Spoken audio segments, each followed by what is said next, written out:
Deputy Assistant to the President and Senior Policy Strategist Mailman. Great to see you this morning, May. So for some added context, Secretary Noem's letter cited a hostile learning environment for Jewish students, which is why the administration demanded visa holder records. Failure to comply would be treated as voluntary withdrawal from the program that certifies schools to enroll international students. How do you think Harvard will react to this? Harvard has a real choice in front of it because I think Harvard so far has decided to be overly combative. The federal government is giving Harvard a huge benefit in many areas. One of them is funding. Harvard doesn't have to accept and doesn't have to be offered federal funds. They've chosen to take billions of dollars in federal funds, and what we've asked is for them to not discriminate on the basis of race or sex. They also have chosen to participate in the student visa program, which is a cooperative program with the federal government. Obviously, the federal government runs the visa program, and Harvard has to provide information for the federal government to know whether those student visas are being, they're on the terms that they were offered, that there's good behavior, that they're not committing illegal activity, that they're not harassing others, they're not taking away the rights of others. And so I am not sure which direction Harvard's going to choose, but I think if they're smart, they're going to choose to uphold the law and to provide the government the information that we need. Yeah, and there are also reports that say the Trump administration is looking to begin proceedings to revoke Harvard's tax-exempt status. What do you make of this? What can you tell me about this? Yeah, so tax-exempt status is a choice by the IRS, which is under the Treasury Department. This is not a White House decision.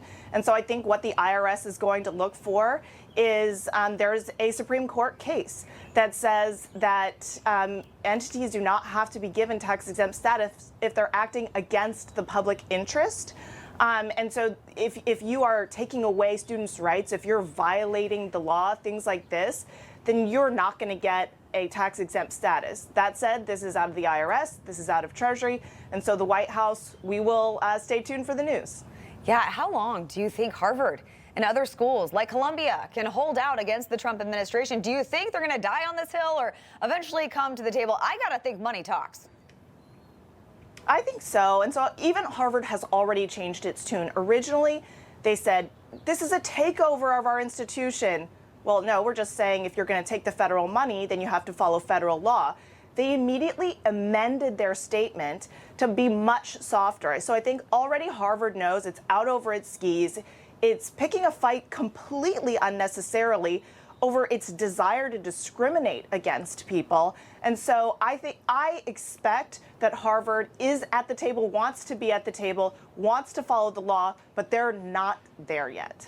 Yeah, no, you make a good point. And I'd like to ask you about the Department of Education launching an investigation into California's education department for possible FERPA violations. So it seems these woke schools are finally facing some accountability, and how parents are finally gaining some power again when it comes to their kids' education. What's your reaction? So there are multiple school districts across the country. So yes, you have Harvard, a private institution who obviously has race-based admissions practices, obviously has anti-Semitism rampant throughout its campus. But then you've got K through 12 institutions like the California Department of Education, Minnesota, Colorado, Maine, that are abusing kids' rights top to bottom, whether that is they are doing gender transitions without telling parents. So we have a Department of Education investigation into that violation of federal law, which requires you to give information to parents. So I think you can expect from the Trump administration a relentless stream of not only investigations, but closing those investigations, bringing this to court, taking federal money like we are doing with Maine, like the Title IX lawsuit we launched against Maine this week, because kids deserve a good education in this country. That's period, full stop. Information. Truth is freedom. Is Newsmax. It's real news for real people.